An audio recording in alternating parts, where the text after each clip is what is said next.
मित्रों, सभी का स्वागत है आपके अपने चैनल स्वरान एकेडमी क्लासेस पर। यहाँ हम बात करेंगे उत्तर प्रदेश नर्सिंग जो प्रवेश परीक्षा यानी बीएससी नर्सिंग के लिए जो प्रवेश परीक्षा होनी है उसमें आप कैसे स्कोर करें 90% स्कोर। क्योंकि आपको अगर गवर्नमेंट कॉलेज चाहिए तो आपको मैक्सिमम स्कोर करना चाहिए और करना पड़ेगा, क्योंकि तभी आप गवर्नमेंट कॉलेज पाएंगे और उस गवर्नमेंट कॉलेज में भी आप सबसे बेस्ट कॉलेज पाएंगे। अगर आपका टारगेट बेस्ट कॉलेज में पढ़ने का है, कम फीस में पढ़ने का है, तो आपको मेहनत तो करनी ही पड़ेगी। एक ही तरीका है मैक्सिमम मार्क्स को गेन करना। तो रोज़ का टाइम टेबल आपका क्या हो और प्रैक्टिस बुक कौन सी हो, मॉक टेस्ट कैसे दें, सही किताबों का चयन कैसे करें, इस मुद्दे पे हम बात करेंगे इस पर्टिकुलर वीडियो में। अगर आप पूरा वीडियो देखेंगे तो मैं वाकई गारंटी के साथ कहता हूँ कि आपको पूरा एक बड़ा परिवर्तन दिखेगा अगर आप उस चीज़ को फॉलो करेंगे। क्योंकि टाइम कम है, 21 मई को ही आपका एग्ज़ाम है और आज 31 मार्च है, यानी पूरा अप्रैल और 20 दिन आपके मई के, यानी टोटल 50 दिन आपके पास हैं। पूरे 50 दिन में आपको कैसे तैयारी करनी है, 50 दिन आपके पास पूरे हैं। आज के मेरे जो वीडियो मैं रिकॉर्ड कर रहा हूँ इस दिन से 50 दिन हैं। अब इन 50 दिनों में अगर आप मेहनत कर लेते हैं, टाइट मेहनत करते हैं और जैसे कहा जाता है कि दिन रात एक कर देना, तो अगर आप ऐसा कुछ करते हैं तो आप समझ के देखिएगा कि आपके लाइफ में बड़ा चेंज मिलेगा। तो यहाँ पर गवर्नमेंट कॉलेज अगर आप 90%, 80%, 70% स्कोर करना है तो आपके लिए पूरी स्ट्रेटजी लेकर मैं हाजिर हूँ। देखिए यहाँ पर आप देख सकते हैं परीक्षा की तारीख, जो समय है, वो सारी चीज़ें यहाँ पर आप एक बार रिकॉल करिए, जिससे आपको समझने में पूरी चीज़ यहाँ पर मिलेगी। और यहाँ पर प्रश्नों की संख्या 120 है। पहले ये 200 हुआ करती थी। कुल अंकों का यहाँ पर जो अब है वो 120 अंक का रहेगा, 120 क्वेश्चंस रहेंगे। तो इस प्रकार सही उत्तर के लिए 1 अंक, यानी एक क्वेश्चन 1 अंक के लिए रहेगा। नेगेटिव मार्किंग यहाँ पर नहीं है। यहाँ पर और आप जिस चीज़ों को देखिएगा, माध्यम अंग्रेजी और हिंदी है। और यहाँ पर वेटेज जो है आप देख सकते हैं, nursing aptitude, physics, chemistry, biology, English, इन 5 सेक्शन से आपका जो है एग्ज़ाम होना होता है। इन्हीं से आपको पढ़ना होता है। सभी के 24-24 क्वेश्चंस आपको मिलते हैं, यानी 24-24 नंबरों का आपको आता है। यहाँ पर जो आपको सिलेबस दिखता है वो इंटरमीडिएट आधारित रहता है, यानी कक्षा 12 पर आधारित रहता है। यहाँ पर परसेंटाइल की अगर हम बात करें, यहाँ पर आप देखेंगे न्यूनतम अहार्ता जो नहीं, आपको मिनिमम तो लाने ही लाने हैं काउंसलिंग कराने के लिए। तो यहाँ पर आप देख पाएंगे कि जनरल कैटेगरी को 50 परसेंटाइल, जनरल और हैंडीकैप्स को 45, SC ST OB को 40 परसेंटाइल और यहाँ पर जो है 40 परसेंटाइल चाहिए ही होगा। अब हम बदलाव को समझते हैं। प्रश्न संख्या 200 से घटाकर 120 और समय को 200 मिनट से घटाकर 140 मिनट हो गया, यानी प्रति औसतन 1 मिनट 10 सेकंड का समय मिलेगा। यानी 140 मिनट में 120 सवाल आपको करने हैं, यानी 1 मिनट 10 सेकंड में आपको क्या कर देना है, क्वेश्चन को सॉल्व यानी कर देना है, सॉल्व करना है और हल यानी कंप्लीट हल कर लेना है, और आपको गोला भी भर देना है OMR शीट में। यानी दोनों काम आपको करने हैं, यानी हल भी करना है और प्लस गोला भी OMR शीट में भर लेना है एक क्वेश्चन के लिए। तो यानी 1 मिनट 10 सेकंड में आपको एक क्वेश्चन को कंप्लीट कर लेना है। सिलेबस में कोई बदलाव नहीं है, लेकिन इस समय और प्रश्नों की संख्या में कमी के कारण समय प्रबंधन की सटीकता पर अधिक ध्यान देना होगा आपको। अब जो मुख्य बात है, 90% अंक प्राप्त करने की रणनीति क्या होनी चाहिए, आइए हम इस पर बात कर लेते हैं पूरी। क्योंकि 90% अंक का मतलब है 120 में से 108 अंक जो है आपको लाने ही होंगे, तभी आप 90% प्लस मार्क्स लाएंगे। इसके अलावा आपको 108 अंक सही उत्तर देने होंगे, ये रणनीति दी जा रही है आपको। सिलेबस के अनुसार अगर हम वेटेज को समझते हैं तो आप समझते हैं कि हर प्रत्येक विषय में आपको 24 प्रश्न होंगे। 90% का मतलब है 21 से 22 प्रश्न सही होने चाहिए, यानी 2 ही प्रश्न गलत करने की गुंजाइश आपके पास है। सिलेबस क्या है, कक्षा 12 का इंटरमीडिएट पर आधारित NCERT पर आपको फोकस करना होगा। आप सही किताबों के चयन के बारे में देखते हैं। जो न्यू पैटर्न है उसके अनुसार निम्नलिखित किताबें आपको पढ़नी चाहिए। यहाँ पर एनसीईआरटी की जो बुक है आप देखेंगे कि फिजिक्स की, जैसे हम पहले फिजिक्स की बात कर लेते हैं कि फिजिक्स में क्या, तो कक्षा 11 और 12 की बेसिक कॉन्सेप्ट्स के लिए आपको एनसीईआरटी पढ़ना है। एचसी वर्मा की कॉन्सेप्ट ऑफ फिजिक्स गहराई से समझ के लिए, जैसे कोई टॉपिक आपको समझ में नहीं आ रहा तो उस टॉपिक को पर्टिकुलर पढ़ लेना है। फिर यहाँ पर मैकेनिक्स, ऑप्टिक्स और इलेक्ट्रिसिटी के समझ के लिए, फिर objective physics by DC Pandey MCQ practice के लिए आपको क्या लेना है, यहाँ पर डीसी पांडे की बुक आपके पास होगी जहाँ से आपको एमसीक्यू की प्रैक्टिस के लिए आपको जाना चाहिए, यानी वहाँ से पढ़ना चाहिए। फिर उसके बाद आपको केमिस्ट्री की बात करते हैं। केमिस्ट्री में एनसीईआरटी सेम चीज़ रहेगी और organic, inorganic, physical chemistry 3 books रहेंगी। फिर ओपी टंडन ऑब्जेक्टिव फिजिक्स के लिए आप ओपी टंडन की जो बुक है उससे आप जो है कॉन्सेप्ट्स ऑफ जो प्रैक्टिस है एमसीक्यू की, उसके लिए मॉडर्न एबीसी केमिस्ट्री अतिरिक्त प्रैक्टिस अगर आपको समय मिलता है तो उसके लिए आप कर सकते हैं, ये बुक ले सकते हैं। अब बायोलॉजी की बात करते हैं। यहाँ पर एनसीईआरटी बायोलॉजी की कक्षा 11 और 12 की जूलॉजी, बॉटनी दोनों के लिए मुख्य किताब है। और एटरमैन ऑब्जेक्टिव बायोलॉजी यानी एमसीक्यू आप ये नोट कर सकते हैं, आपके लिए बेहतर रहेगा कि आप इन्हीं बुक्स को प्रेफर करेंगे तो आप ज़्यादा। अगर आपको संदर्भ यानी आपको डिटेल्ड में पढ़ना है तो प्रदीप बायोलॉजी भी आप देख सकते हैं, प्रदीप बायोलॉजी की रेफरेंस बुक आती है, उसका संदर्भ यहाँ पर आप ले सकते हैं। अब यहाँ पर हम बात बताते हैं आपको नर्सिंग एप्टीट्यूड का, जो आपका चौथा सेक्शन है, Arihant nursing entrance exam guide, nursing से संबंधित मूलभूत ज्ञान और रीजनिंग के संदर्भ में आप इसे अफोर्ड कर सकते हैं।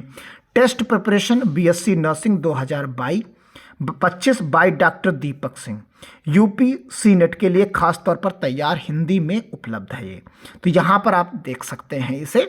और यहाँ पर RS Agarwal a modern approach to verbal and non verbal reasoning, यदि रीजनिंग प्रश्न शामिल हैं तो अगर आप इसमें चाहते हैं तो इस चीज़ को भी आप यहाँ पर देख सकते हैं। यहाँ पर इंग्लिश के लिए Warren Martin high school English grammar की आती है, रेड कलर की बुक होती है ये। Objective general English by SP Bakshi के नाम से आती है, इससे आप एमसीक्यू प्रैक्टिस कर सकते हैं। Word power made easy by Norman Lewis के शब्दावली को पढ़ना चाहिए, तो ये चीज़ें आप यहाँ पर देख सकते हैं। अब प्रैक्टिस बुक की बारी है। अब हम आपको ये तो बुक्स बता दिए जो डिटेल्ड वर्जन में आपको मिलती हैं, फिर इसके बाद प्रैक्टिस बुक आप कहाँ से लेंगे, क्या करेंगे।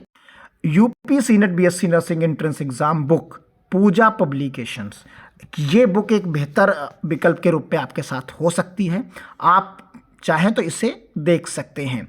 और यहाँ पर हम आपको आपके वीडियो के लिंक में भी दे देंगे, वहाँ से भी आप देख सकते हैं। 10 practice set of UP set test preparations के लिए आप ले सकते हैं, क्योंकि आपको मॉक टेस्ट और बाकी चीज़ों के लिए यहाँ से जो है कम से कम प्रैक्टिस सेट तो चाहिए ही चाहिए होंगे। ये ऑफलाइन आपके लिए सब काफ़ी बेहतर विकल्प हो सकते हैं अगर आप इनको यूज़ करें। और सबसे इम्पोर्टेंट, किताबें आपने खरीद ली, आपने अपना रूम सेट कर लिया, सब चीज़ें कर ली, अब आपको चाहिए कि रोज़ का टाइम टेबल क्या होना चाहिए। नए पैटर्न में समय कम होने के कारण समय प्रबंधन और सटीकता पर ध्यान देना होगा। रोज़ाना 8 से 10 घंटे की पढ़ाई करें। यहाँ अपडेटेड टाइम टेबल हम आपको प्रोवाइड करा रहे हैं। देखिए यहाँ पर सुबह 6 बजे आपको जगना है, यानी सुबह 6 बजे आपको पढ़ने के लिए बैठ जाना है।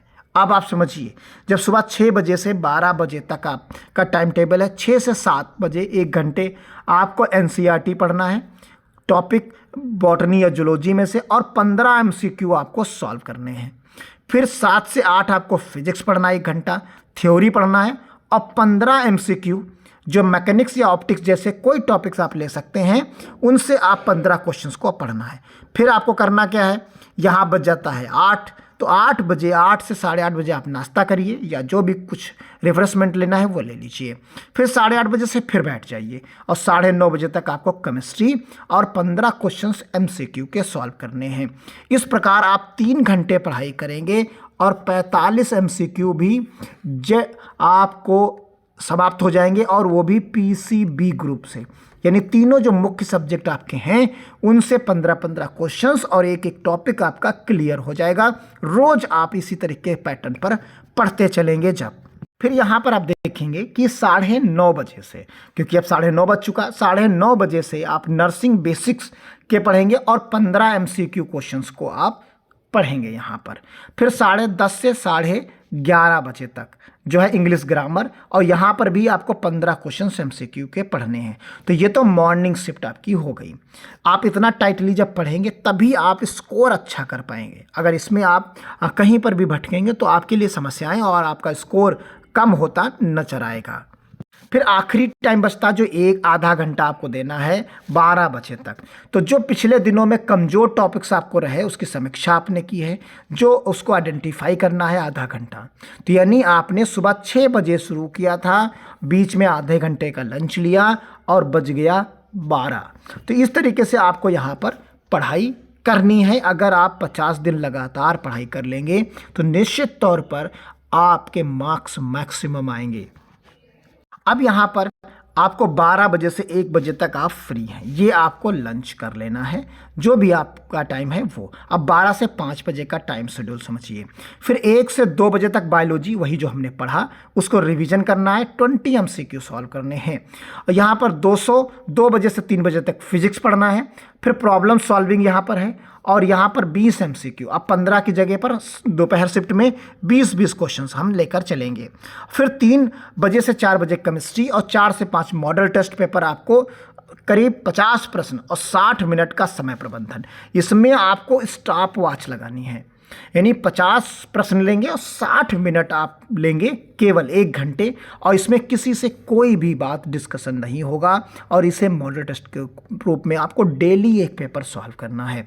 फिर आप शाम का ड्यूरेशन समझिए, 5 बजे से 10 बजे तक रात का टाइम। अब यहाँ पर आप देखेंगे कि आप जो है 5 से 6 बजे तक ब्रेक लेंगे, हल्का व्यायाम या टहलना, जो भी चाय या जो भी कुछ करना है। फिर 7 से 8 बजे तक nursing aptitude model test paper पढ़ना है, 20 एमसीक्यू। 7 से 8 इंग्लिश कॉम्प्रिहेंसिव वोकैबुलरी और 20 एमसीक्यू। फिर उसके बाद आपको 8 से 9 1 घंटे का जो टाइम है फुल मॉक टेस्ट आपको देना है।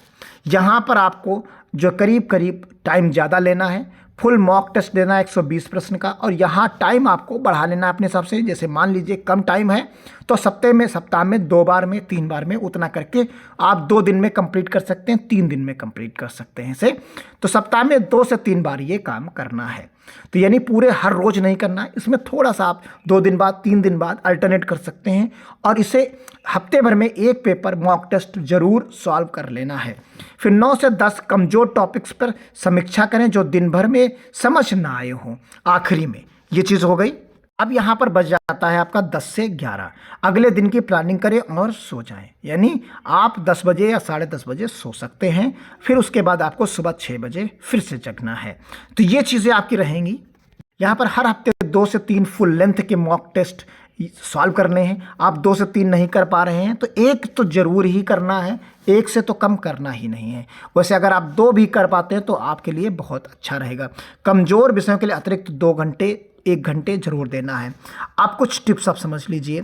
कॉन्सेप्ट पर फोकस करना है, एनसीईआरटी को आधार बनाएं क्योंकि सवाल मूलभूत अवधारणाओं पर आधारित होंगे। एमसीक्यू प्रैक्टिस रोजाना 100 से 120 एमसीक्यू हल करें। समय प्रबंधन सीखें, 1 प्रश्न 1 मिनट 10 सेकंड में से कम समय में करने की कोशिश करें। पिछले साल के पेपर 3 से 5 साल तक के पेपर और सॉल्व करें। नए पैटर्न के अनुसार मॉडल प्रैक्टिस करें मॉडल पेपर की। और यहाँ पर नोट्स बनाएं, हर विषय के महत्वपूर्ण फार्मूले, डायग्राम, शॉर्ट ट्रिक्स, ये सभी नोट्स के रूप में आप तैयार करते हुए चलें। मॉक टेस्ट हर हफ्ते में 120 प्रश्न का मॉक टेस्ट दें जो कमज़ोर क्षेत्रों को सुधार करेगा। स्वास्थ्य का ध्यान रखें, 7 से 8 घंटे नींद लें, संतुलित आहार लें और हल्का व्यायाम करते रहें। अंत में हम इतना ही कहेंगे कि पॉजिटिविटी, प्रश्नों की संख्या कम होने से प्रति प्रश्न अधिक समय मिलेगा और कोई नकारात्मक अंक न होने से सभी प्रश्न हल करने की आज़ादी है। चुनौती समय 140 मिनट में 120 प्रश्न हल करने होंगे, इसलिए सटीकता और गति दोनों जरूरी होंगे।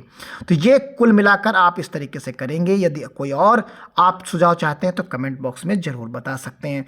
वीडियो अच्छा लगा, टाइम टेबल अच्छा लगा, बुक्स आपको लगी तो आपके पास काफ़ी हद तक बुक्स ऑलरेडी अवेलेबल होंगे।